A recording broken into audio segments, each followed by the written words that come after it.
Nih, sedang dievakuasi nih sama warga. Seorang sopir truk kontainer terjepit di dalam kabin setelah truknya menabrak mobil dan terguling di kawasan Sentul City, Bogor, Jawa Barat. Dibantu warga dan polisi yang tiba di lokasi, korban langsung dibawa ke Rumah Sakit Umum Daerah Cibinong. Kecelakaan ini berawal saat truk kontainer melaju dari arah Sentul ke arah Karangtengah. Saat berada di turunan dan menikung, seketika truk kontainer hilang kendali hingga menabrak mobil yang ada di depannya. Sopir truk kontainer yang panik langsung banting setir ke kiri hingga terguling dan menghantam tembok pembatas perumahan. Dugaan sementara, sopir truk mengalami microslip saat mengendara. Supir diduga microslip pada saat mengendarai kendaraan truk tersebut, menyenggol atau mengenai R4 yang berada di depannya, lalu posisi supir mengambil setir banting ke kiri, maka terjadilah kecelakaan lalu lintas yang menyebabkan posisi truk terguling. Evakuasi truk berlangsung 3 jam menggunakan 2 alat berat. Seluruh kendaraan yang terlibat kecelakaan dibawa ke kantor Gakum Satlantas Polresta Bogor guna pemeriksaan lebih lanjut. Dari Bogor, Jawa Barat, Cahya Supriyatna, iNews melaporkan. Halo, selamat siang pemirsa. Apa kabar Anda hari ini? Senang sekali saya Syafaati Suryo kembali hadir menemani Anda dalam iNews Siang. Selain 3 berita utama tadi, iNews Siang juga akan menyuguhkan beragam informasi penting lainnya. iNews Siang kami awali dengan informasi Wali Kota Bandung Muhammad Farhan mengamuk saat menyegel lahan bekas bangunan Palaguna Plaza. Farhan emosi karena area itu dipenuhi sampah dan kerap dijadikan tempat hiburan malam tak berizin. Bongkar lagi sekarang. Siap. Bukan. Sekarang bongkar. Ya, ada bukan. Pasti kamu dibongkar. Melawan pemerintah? Enggak. Ya udah, nurut. Bongkar sekarang. Pasti dibongkar. Siap. Ayo lah. Ya. Iya nu ngarusak kota teh nu kieu. Siapa? Mau disebut perusahaan kota? Bukan, Pak. Bongkar sekarang. Pasti dibongkar. Ayo nak. Ya. Saya pengen lihat. Udah, bongkarlah itu. Ikut saya. Bongkar. Bongkar kabeh yuk. Kotoran kota Bandung yang unggul, aing nu disalahkan. Ngerti toh? Wali Kota Bandung Muhammad Farhan mengamuk saat menyegel lahan bekas bangunan Palaguna Plaza di Jalan Asia Afrika, Bandung, Jawa Barat. Farhan emosi ketika melihat lahan yang seharusnya diperuntukkan untuk area parkir dipergunakan untuk berbagai kegiatan yang melanggar aturan. Salah satunya arena hiburan malam tak berizin. Tidak hanya itu, lahan ini juga banyak tumpukan sampah hingga menimbulkan bau tak sedap. Apalagi di kawasan ini terdapat Sumur Bandung yang merupakan sumber mata air bersejarah dan bagian dari cagar budaya. Jadi mulai hari ini daerah ini akan ditutup, disegel secara permanen. Kemudian sampai ada penindakan. Kita akan melakukan penindakan secara pidana, mau itu tindakan pidana ringan atau enggak, kita lihat perkembangannya. Kemudian selama masa penyegelan ini kita akan perbaiki supaya ini tidak menjadi sumber penyakit. Hingga kini status kepemilikan lahan eks Palaguna Plaza masih belum jelas. Pemkot Bandung akan segera menempuh jalur hukum untuk menyelesaikan masalah ini. Dari Bandung, Jawa Barat, Billy Maulana, iNews melaporkan. Pemirsa, Subdit Resmo Polda Metro Jaya menangkap pelaku penjamretan terhadap ibu desainer Didit Maulana. Pelaku yang merupakan residivis kasus penjamretan ditangkap di kediamannya di Ciputat, Tangerang Selatan.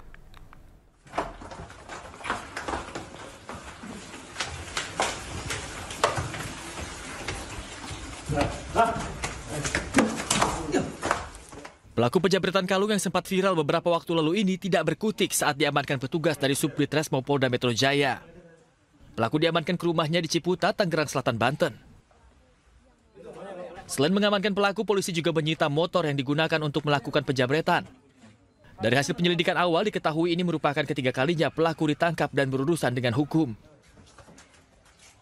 Kami mengamankan pelaku di kediamannya, di rumahnya, di daerah Desa Rawabuntu tersebut, di mana pelaku ini juga merupakan residivis dengan kasus yang sama sebanyak 3 kali, di mana memang pelaku ini pelaku tunggal dan spesialis mengambil kalung.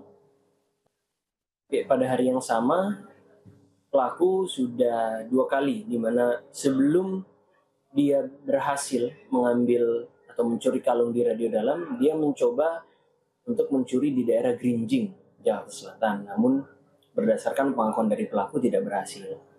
Adapun pelaku ini juga merupakan pelaku yang sama pada TKP di daerah Pamulang dengan korban juga merupakan seorang wanita, ibu-ibu, di daerah Pamulang pada tanggal 25 April 2025. Ini juga merupakan pelaku yang sama dengan yang kita amankan.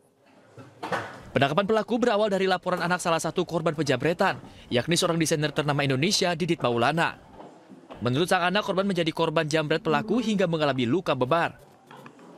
Ya, jadi untuk ibu sendiri memar-memarnya masih ada, jadi kaki dan badannya itu juga masih biru-biru karena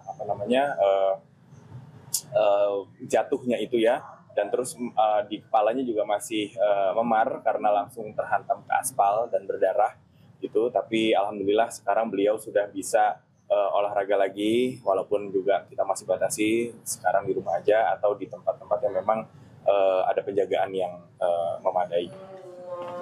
Atas perbuatannya, pelaku kini kembali mendekam di balik jeruji penjara dengan ancaman pidana 9 tahun penjara. Dari Jakarta, Helmi Sajangbati, A-News melaporkan. Pemirsa, seorang siswi korban pelecehan seksual oleh oknum guru di salah satu SMP negeri di Depok melapor ke polisi. Laporan ini merupakan tindak lanjut dari viralnya video percakapan antara korban dengan pelaku yang melakukan pelecehan verbal.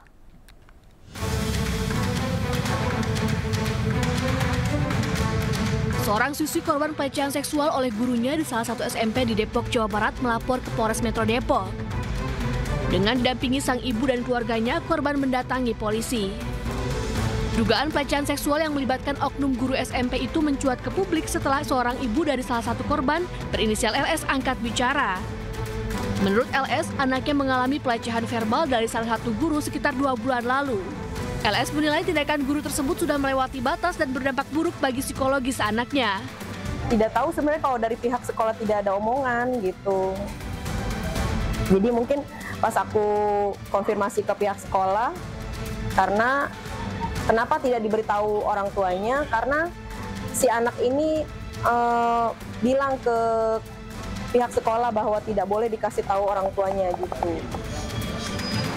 Dari pengakuan anaknya, LS menyebut bahwa korban sebenarnya lebih dari 1 orang, namun hanya anaknya yang berani bicara. Sementara itu pihak sekolah menyebut baru mengetahui 1 orang korban pelecehan oleh guru. Si Pak Ira ini mengaku benar? Tidak melakukan tindakan itu, hanya tindakan verbal. Ya, tapi benar. Kata-kata yang itu pun dipancing oleh anak. Tapi benar Bu kejadian itu. Seperti itu. Jadi karena dipancing oleh anak, Bapak ini terbawa. Saya terbawa Bu, saya terbawa benar-benar saya terbawa. Bu, tapi ini ada 7 siswa loh Bu, apakah 7 siswa itu mohon izin. Yang saya ketahui hanya 1 siswa. Yang 7 siswa lainnya saya tidak tahu. Orang tua korban berharap agar adanya investigasi menyeluruh oleh Dinas Pendidikan dan pihak kepolisian. Dari Depok, Jawa Barat, Yung Rizky, A-News melaporkan. Pemirsa, unjuk rasa di kantor Bawaslu Bengkulu Selatan berujung ricuh. Massa yang memaksa masuk terlibat saling dorong dengan polisi.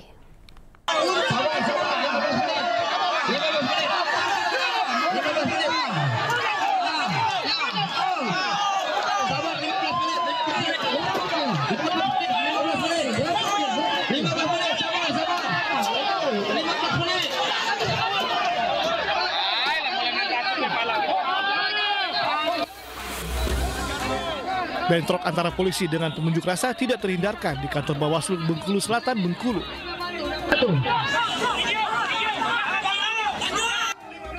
Awalnya pengunjuk rasa yang merupakan simpatisan salah satu pasangan calon Bupati Bengkulu Selatan memaksa masuk ke kantor Bawaslu namun dicegah polisi.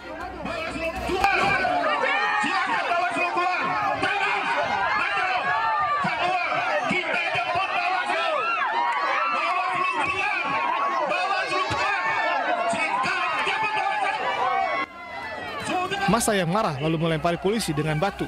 Karena situasi yang semakin tidak terkendali, polisi mengeluarkan paksa unjuk rasa menggunakan mobil peredam air.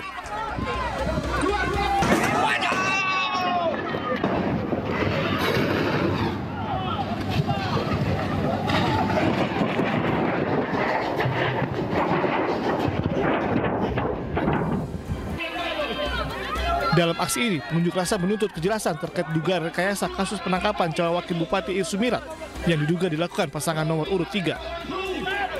Sebenarnya sudah berapa kali datang ke Bawaslu?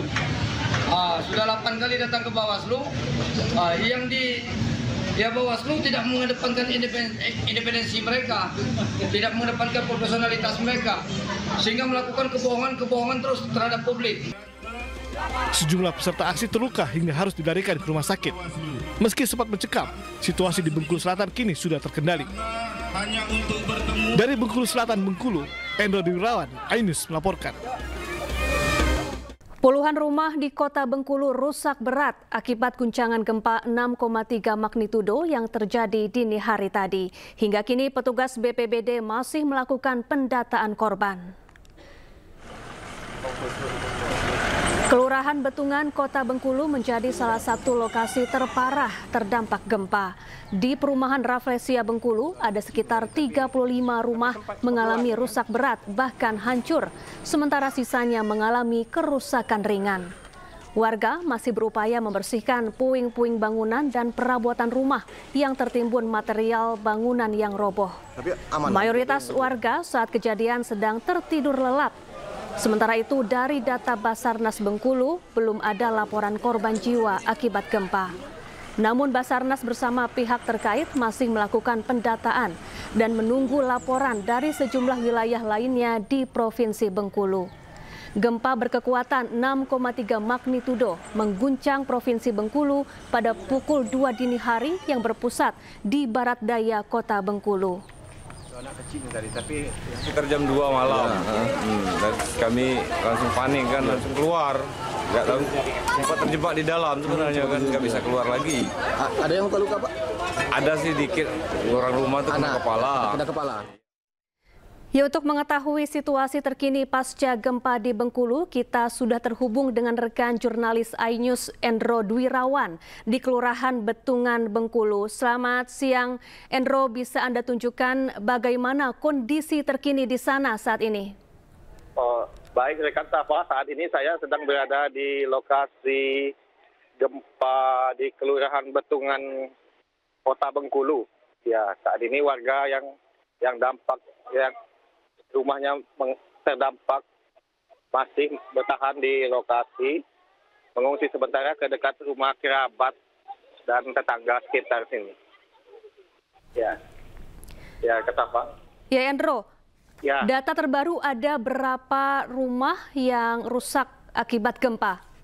Ya, data terbaru dari pihak Basarnas, kerusakan rumah bertambah dari sebelumnya sekitar 35, sekarang sudah ada 41 rumah yang rusak berat dan 18 lainnya tidak bisa dihuni lagi. Ya, demikian. Ya, Endro, bisa Anda lebih maju ke dekat rumah yang rusak akibat gempa ini dan memperlihatkan kepada pemirsa bagaimana situasi terkini di sana. Dan Endro, apakah ada laporan mengenai warga yang menjadi korban akibat gempa ini? Ya, saat ini salah satu rumah yang kondisinya rusak berat dan tidak bisa dihuni lagi. Saat ini ada pemilik rumah sedang mengemasi barang-barangnya untuk pindah ke lokasi yang lebih aman.